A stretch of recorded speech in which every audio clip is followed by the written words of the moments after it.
Moi, homme de 34 ans, j'ai surpris ma petite amie, femme de 39 ans, en train de me tromper avec un autre homme. Elle insiste à 100% que ce n'est pas ce qu'il y paraît. Il y a quelques nuits, je suis allé chez elle parce que nous avions prévu de passer la soirée à discuter de quelques problèmes récents que nous avions. Rien de trop sérieux pour moi, et elle n'a pas indiqué une seule fois qu'il y avait un problème sérieux. J'ai donc prévu d'avoir une conversation sincère puis de passer la nuit à l'aimer. Quelques heures plus tôt, je lui avais envoyé un message du genre « Hey, quel est le plan pour ce soir ?» Cela a été suivi par 2 autres au cours de l'heure.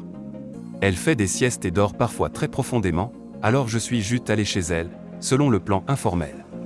À mon arrivée, j'ai mis ma clé dans la porte et j'ai vu que la serrure avait été changée, rendant la clé obsolète. J'ai frappé plusieurs fois, puis j'ai sonné à la cloche quelques fois. Rien ne se passe.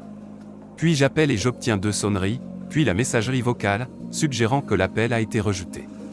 J'ai rappelé, et cette fois-ci, il a été rejeté un peu plus rapidement. Je vérifie l'application Find My Phone, car nous partageons nos localisations, et le téléphone était indiqué comme étant à l'intérieur de la maison. Nouvelle serrure, lumières éteintes, pas de réponse. J'étais inquiet pour elle et ses enfants. Je suis passé par derrière et essayé l'une des fenêtres du rez-de-chaussée, ce qui m'a permis d'entrer dans la salle à manger, puis j'ai continué jusqu'à sa chambre à l'étage. J'ai tendu la main pour toucher sa silhouette sous la couverture, et c'est en fait lui qui dit « C'est quoi ton problème, mec ?» C'était soit tout faire exploser, soit me tirer. Et essayant d'éviter la prison, j'ai préféré me barrer chez ma sœur qui habite à quelques maisons plus loin dans la rue. Heureusement, ma famille était là et j'ai eu un bon soutien émotionnel.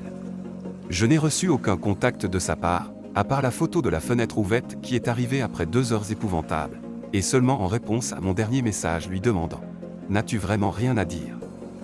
À ce stade, j'ai craqué et lui ai porté un coup très net sur le plan psychologique, en approuvant quelque chose que son ex avait dit quelques années auparavant et dont elle était très complexée.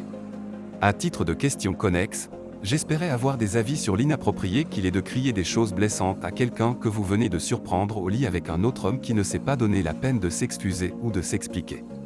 Il semble que je sois un être humain dégoûtant qui est au moins aussi outrageant que ma découverte d'elle avec lui. Le lendemain, je n'ai pas pu lui parler avant l'après-midi quand elle a enfin répondu à mes messages et a débloqué mon numéro. Elle a été bloquée parce que j'ai été très blessant avec mes paroles méchantes. Voici sa réponse à mon « Qu'est-ce qui se passe dans le monde ?» Il est un ami de la famille depuis l'enfance. Il a récemment déclaré qu'il n'était pas hétérosexuel, et venait tout juste de déménager dans notre ville et lui a envoyé un message pour renouer, de manière platonique. Alors tu vois, ce n'était tout simplement pas de la tromperie. Même si c'était le cas, lui torse nu, moi incapable de vérifier quoi que ce soit d'autre avant que des spirales rouges ne commencent à tourbillonner, je n'aurais jamais considéré cela comme de la tromperie, et je ne m'attendais pas à ce que tu en sois blessé. Et ensuite nous nous sommes câlinés et j'avais juste le sentiment que tu perdais de l'intérêt pour moi, alors je voulais ressentir cette connexion humaine, et finalement, si tu avais été là, je n'aurais pas voulu de cette affection. Elle a nié qu'il avait enlevé son haut jusqu'à ce que je lui montre une photo de lui torse nu, bien qu'entièrement sous les couvertures, à l'exception de ses épaules. Alors peut-être, juste peut-être qu'elle pourrait ne pas avoir su, et que lui a enlevé son haut pendant qu'elle dormait. C'est ce qu'elle prétend. Cette absence d'affection, soit dit en passant, me fait dormir dans son lit 3 ou 4 nuits par semaine, m'endormant sur sa poitrine avec nos bras enlacés l'un autour de l'autre, pendant au moins 1 heure ou 2 chaque nuit. Nous faisons l'amour 2 fois par semaine en moyenne, ce qui ne me semble pas du tout être une chambre morte, et chaque fois que nous faisons l'amour, elle dit que c'est incroyable. Sa vie est un désastre, elle est en train d'être expulsée, elle n'a pas de travail, etc. Je ne l'ai jamais jugée pour cela, elle a fait des erreurs ailleurs et m'a demandé lorsque nous nous sommes mis ensemble de croire qu'il s'agissait d'un point bas dans sa vie, pour des raisons compréhensibles et pour la plupart raisonnables. Alors que nous avons traversé le chaos de sa situation, elle m'a épuisé de bien des façons. Je l'aime pour de nombreuses raisons, et j'étais tout à fait prêt à rester à ses côtés lorsqu'elle ne performait pas comme elle le souhaite et est capable de la remettre sur pied. Elle vous dirait que je suis la force la plus positive dans sa vie et que je lui donne confiance en elle. J'aime cette femme et ses enfants et je ne veux pas que les choses se terminent et je pense que cela lui permet de me manipuler pour me faire croire des choses que je devrais savoir mieux que de croire. Est-il même vaguement possible qu'elle n'évitait pas cet homme? Si elle passait plus des 4 à 5 de ses mots sur combien je lui ai fait mal, et peut-être 1 à 5 de leurs si elle s'excusait auprès de moi, est-il possible qu'elle ne m'aime pas? Les téléphones sonnent-ils de telle manière que ce que j'ai entendu comme un rejet d'appel aurait pu être autre chose? Dois-je la croire? Dois-je fuir le plus vite possible ou quelque chose entre les deux? Mise à jour. J'ai enquêté davantage et j'ai découvert qu'elle avait envoyé plus de 270 messages textes à son ex-fiancé, 220 à l'autre frère de son ex-fiancé le même mois. Elle a promis qu'elle ne parlerait plus jamais à l'homme avec lequel je l'ai trouvé, mais elle l'a appelé en avril, 2 mois après que je lui ai pardonné et 1 heure après que mon fils de 9 ans, qu'il adore, et moi l'ayons surpris en l'invitant à déjeuner. Elle a également envoyé un texto à l'ex-fiancé mentionné ci-dessus quelques minutes après avoir envoyé un texto à l'homme avec lequel je l'ai trouvé. Je suis sûr à 98% qu'elle a parlé avec ce loser, 41 ans et sans voiture, sans travail et instable. Elle m'a manipulé pendant des mois, agissant comme si ma réponse à un texto de longue date d'un ancien partenaire était excessive. Chaque fois que j'abordais le sujet de sa tromperie, qu'elle a mis un mois à enfin accepter, comme répondant aux critères d'infidélité, elle ramenait sur le tapis un simple texte à un ami que je connais depuis presque une décennie. J'ai eu son téléphone et j'ai fait une quantité substantielle de recherches sur la forensique iOS. J'ai scruté les différents fichiers de base de données dans l'iPhone, ainsi que les données extraites de son compte Snapchat, de la localisation Google, etc.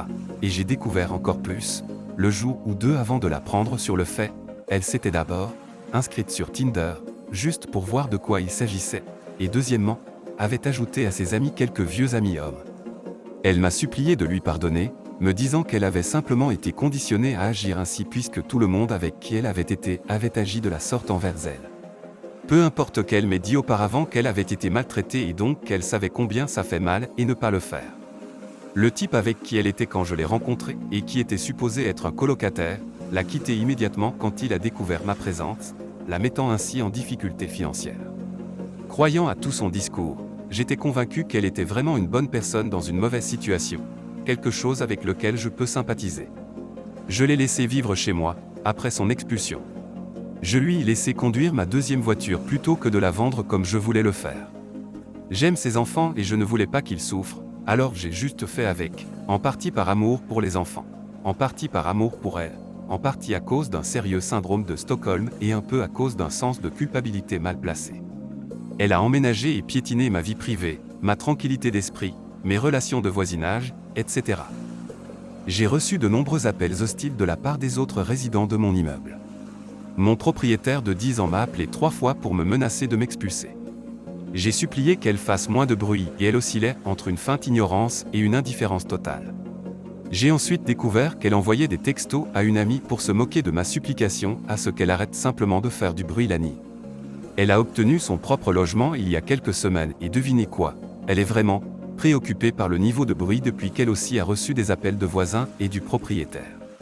Si vous lisez toujours, voici un peu de mon histoire. Je souffre de dépression, on m'a diagnostiqué un trouble bipolaire, mais avec mes médicaments, mes symptômes sont pratiquement indétectables de l'extérieur et j'ai un important complexe d'abandon. Ma mère m'a abandonné dans un orphelinat à l'âge de 13 ans.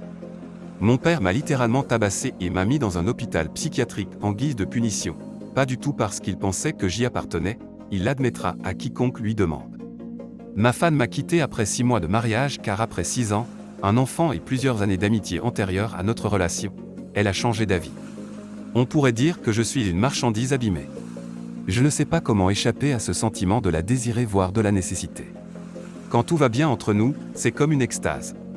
Elle est tellement douce, affectueuse, soucieuse de mon bien-être, le sexe est phénoménal.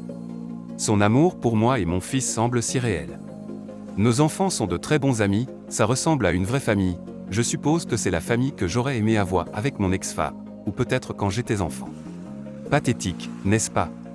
Pour une raison quelconque, je suis toujours avec elle. Elle supplie pour obtenir le pardon, puis répète littéralement les mêmes actions chaque fois. Je lui demande de faire quelque chose comme « S'il te plaît, pour l'amour de Dieu et la 800e fois depuis que tu me connais, ne touche pas à mon bureau. » Littéralement toutes les 2 semaines, je dois passer 1 heure à lui expliquer qu'elle a encore fait le coup, qu'elle a ajouté ou enlevé quelque chose de mon bureau.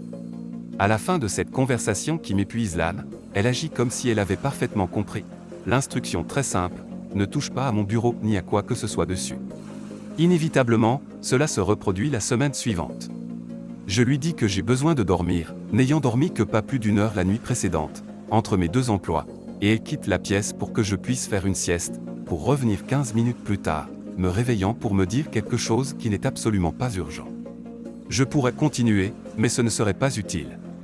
Je suis pathétique de rester avec elle, je ne comprends littéralement pas mon propre comportement. Ah oui, j'ai découvert hier qu'elle m'avait volé un chèque de 2000 $ et l'avait encaissé.